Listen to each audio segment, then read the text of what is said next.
안녕하세요. 오랜만에 인사드립니다. 머리스 데이비드 채널의 미국 간호사 데이비드입니다. 오늘은 토플에 대해서 이야기를 조금 해볼까 해요. 제가 다시 대학원 준비를 하느라 최근에 토플을 봤었는데 그에 대한 후기를 블로그에 올렸었고 많은 분들이 제가 어떻게 공부를 했는지 궁금해하시는 분들도 있고 그리고 전반적으로 토플이 작년부터 조금 변경이 되어서 그에 대한 정보도 조금 알려드리려고 합니다. 저는 석사 준비할 때 2015년에 토플을 봤었었고 이번에 지난달에 2020년에 다시 한번 토플을 봤습니다. 제가 이번에 받은 점수는 총점은 111점이고요. 리딩은 26점, 리스닝은 30점, 그리고 스피킹은 27점, 라이팅은 28점, 이렇게 111점이라는 점수를 받았습니다. 토플은 대표적인 English Proficiency 테스트로 다른 시험 영어 능력 시험들로는 뭐 토익 그리고 IELTS 그리고 탭스 토플 이런 식으로 많은 종류들이 있는데 제가 이 시험들을 다 한 번씩 봤었거든요. 토익도 그렇고 탭스도 그렇고 IELTS도 그렇고 그 중에서 이 English Proficiency 테스트 중에서 토플이 가장 어려웠었던 것 같아요. 토플은 대표적으로 대학원 입학에 많이 사용되는 편이고요. 한국 대학원들 중에서도 토플 점수를 허용하는 곳이 있지만 대표적으로는 이제 미국 대학원에서 많은 대학들이 토플을 영어 능력을 평가하는 시험으로 받아들이고 있습니다. 미국 대학원 중에서도 토플이나 IELTS 둘 다 보는 대학원들도 있고 아니면 토플만 보는 대학원들도 있는 편입니다. 그리고 이제 간호사 같은 경우는 캘리포니아의 면허를 얻고자 하시는 분들은 이 토플 점수가 필요한데 다른 영어 능력 시험 결과가 아닌 토플만 허용을 하고 있는 상태고 요구하는 점수가 꽤 높아요. 그래서 이 캘리포니아 면허를 얻기 위해서 토플을 열심히 공부하시는 분들도 있는 것 같아가지고 오늘 토플에 대한 이야기를 해보도록 할게요.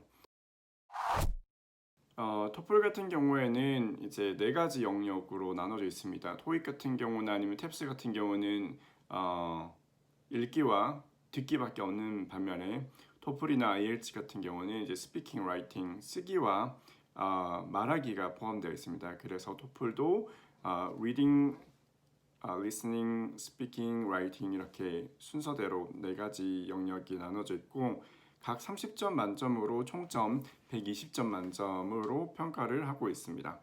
그리고 제가 이제 2019년부터 조금 개정이 되었다고 했는데 가장 많이 변한 부분은 이 시험 시간이 줄어들었어요. 그래서 제가 2015년에 시험을 봤을 때는 대략 3시간 반에서 한 4시간 정도였다면 이번에 봤을 때는 한 3시간 정도? 3시간에서 3시간 반 사이? 그래서 한 30분 정도 줄었다고 생각하시면 돼요. 그 이유는 리딩에서도 문제 수가 좀 줄었고 그리고 리스닝에서도 지문 몇 개가 빠지고 그리고 스피킹 같은 경우도 2019년 이전에는 6문제였다면 지금은 4문제로 줄었습니다. 라이팅은 변한 게 없고요. 그래서 이렇게 문제와 지문 수가 좀 줄다 보니 시험 시간이 30분 정도 짧아졌습니다. 좋은 것 같아요. 짧아진 거는. 그리고 점수 같은 경우에는 이제 한국 대학원을 지원할 때는 대략 한 70점, 80점, 토플 70, 80점 정도를 요구를 하는 것 같고 그리고 미국 대학원 같은 경우는 평균적으로 한 80점에서 90점 사이 그리고 명문대 같은 경우에는 90점에서 100점 이상 정도를 요구를 하는데 경험상으로 100점 이상을 받으면 어떤 대학이든 다 지원을 하실 수 있을 것 같아요. 그리고 대학원 준비하는 과정에서 토플 말고도 중요한 것들이 참 많거든요. 그래서 너무 토플에 이렇게 올인을 하지 않으셨으면 좋겠어요. 이게 대학원에서 요구하는 점수만 넘기면 괜찮은 거거든요. 그래서 대학원에서 100점을 요구한다 그러면은 101점이나 110점이나 똑같은 거예요. 그래서 목표 점수, 그 요구하는 점수만 넘긴다 생각하고 준비하시면 될 것 같습니다. 그럼 이제 각 영역 하나씩 살펴보도록 할게요. 리딩 같은 경우에는 이제 한국인들이 가장 자신 있어하는 영역인데, 사실 뭐 저희 중고등학교 영어 수업이 보통 리딩에 치중되어 있긴 하잖아요. 듣기가 조금 있긴 하지만 대부분 이제 리딩과 관련된 부분이라서 한국인들이 이제 리딩이 가장 수월하다고 하는 편인데, 리딩 같은 경우에는 지문 3개를 읽고 한 지문당 붙어 있는 이제 10개의 문제, 그래서 총 30개의 문제를 푸는 식으로 이어지는데, 그 지문들로는 뭐 각 대학 전공, 다양한 전공에서 볼 수 있는 것들, 뭐 예를 들면 생물학, 뭐 심리학, 아니면 교육학, 아니면 뭐 지질학 같은 부분에서 이제 그런 교과서에서 한 부분을 발췌한 것들이고요. 그래서 이렇게 따로 공부를 할 수 있는 부분이 사실 아니에요. 단어를 외우는 것 외에는 잘 읽고 잘 풀어야 하는 부분인데, 2019년 이전에는 이 한 지문당 문제가 13개, 14개 정도였어요. 근데 이제는 한 지문당 10개로 줄어서 조금 나은 편이고, 그리고 단어 문제가 많이 줄었다라는 생각을 했거든요. 제가 풀면서 2015년에 봤을 때는 이제 단어에 뭐 동의어를 묻는 질문이라든지 이런 단어 문제가 꽤 있었는데, 이번에 쳤을 때는 단어 문제는 뭐 그렇게 많이 없었던 것 같아요. 대부분 이제 그 디테일을 묻는 문제들, 뭐 예를 들면은 뭐 지문 몇 번째 패러그래프를 봤을 때 옳은 내용은, 아니면 뭐 옳지 않은 내용은, 그런 거를 묻는 질문들이 대부분이었던 것 같습니다. 그리고 토플에는 사실 덤이라는 게 있어요. 토플을 쳐보신 분이라면 아시겠지만, 이제 더미는 리딩이나 리스닝 둘 중에 나오는 건데, 쉽게 말하면 채점이 되지 않는 문제가 섞여서 나옵니다. 그런 문제들을 나중에 이제 시험을 만들 때 난이도를 평가하기 위해서 그렇게 채점을 하지 않는 문제들을 끼워주는데, 이제 그게 리딩에서 한 지문이 더 나올 수도 있는 거고, 리스닝에서 지문이 더 나올 수도 있어요. 사실 제 경험으로는 리딩 지문이 하나 더 나오는 게 굉장히 힘듭니다. 이제 이 지문이라고 하지만 대충 한 5개, 6개 패러그래프로 구성된 꽤 긴 지문이거든요. 그거를 3개 읽는 것도 힘든데 4개 읽으면은 뭐 더 힘든 건 말하지 않아도 되겠죠.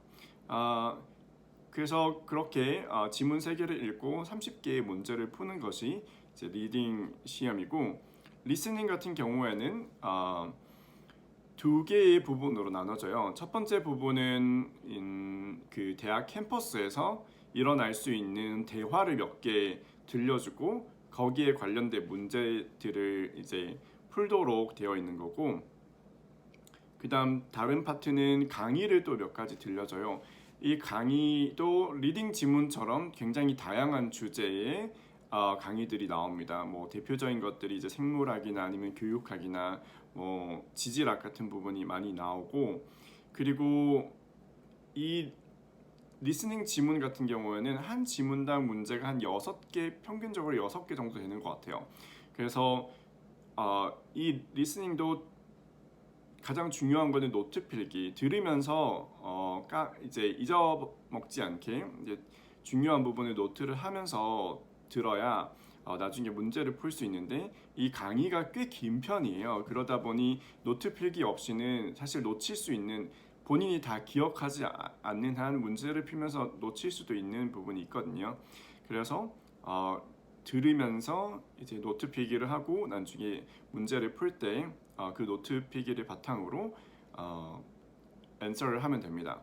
중요한 거는 강의를 다 들어야 문제를 볼 수 있게 되어 있고, 또 문제를 풀 때 제한 시간이 있어요. 그래서 몇 개의 문제에서 뭐 몇 분 안에 풀어야 된다 이런 게 있기 때문에 생각할 시간이 그렇게 많지는 않거든요.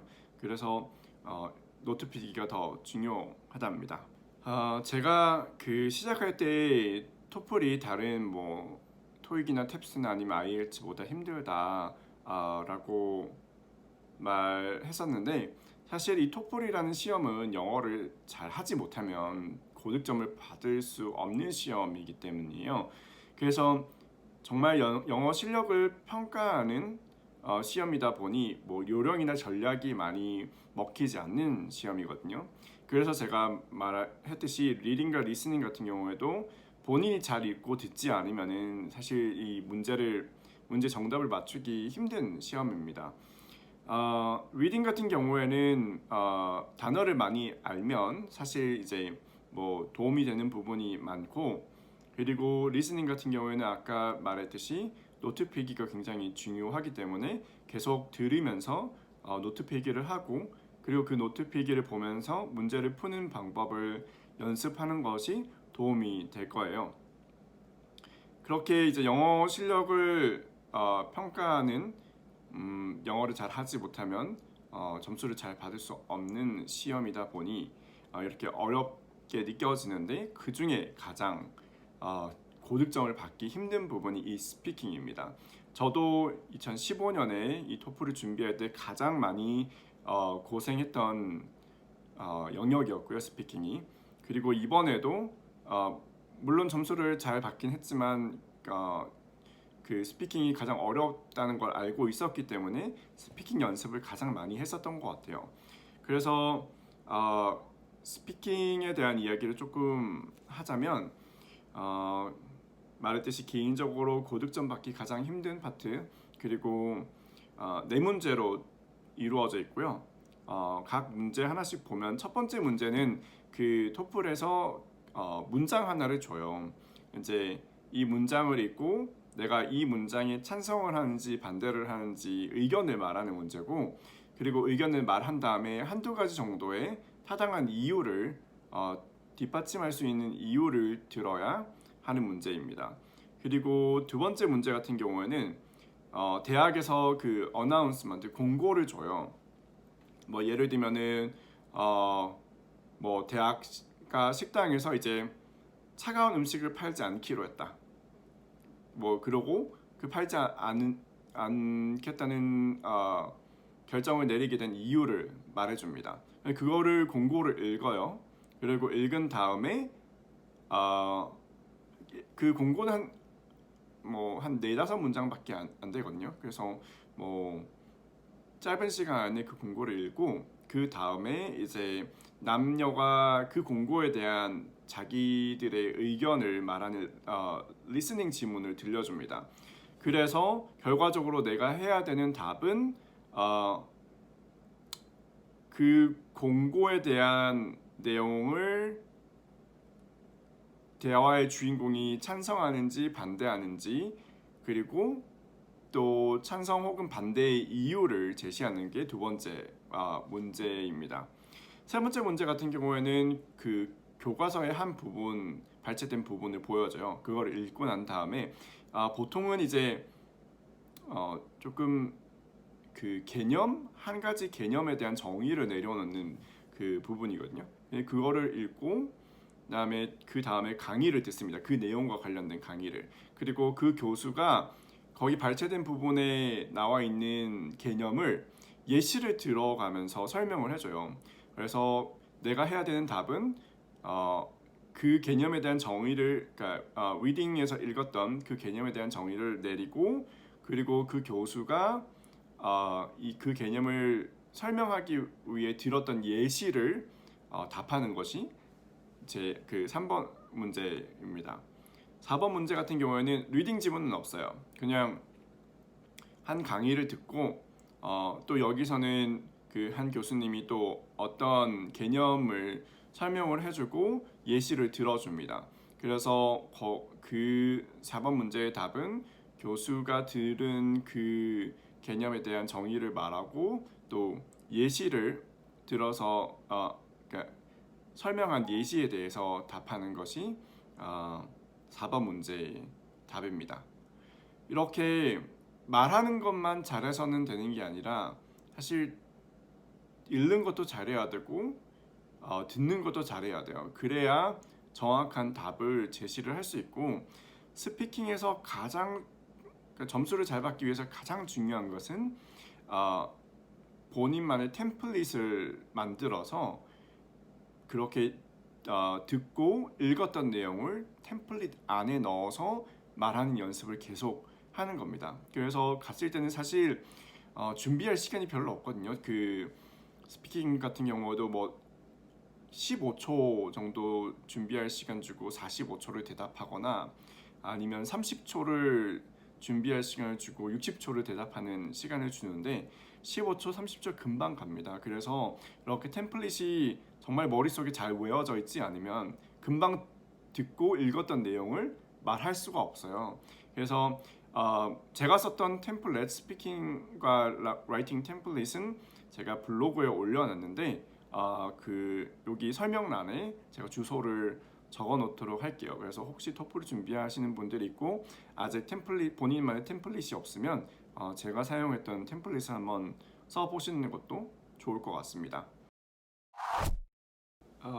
토플과 관계돼서는 참 할 말이 많아요. 제가 그 2015년에는 토플 공부를 꽤 길게 했었고 또 이번에 시험을 준비하면서 사실 또 토플을 준비할 시간이 올 거라 생각을 안 했었는데 어쨌든 이렇게 다시 시험을 보게 되면서 준비하시는 분들을 위한 많은 조언들이 있다 보니 이렇게 영상이 조금 길어지는 것 같네요.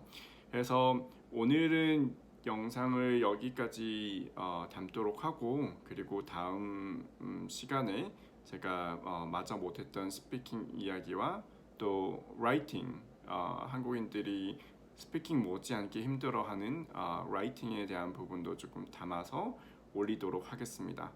그럼 영상 함께 해주셔서 감사하고 그럼 다음 영상에서 찾아뵙겠습니다.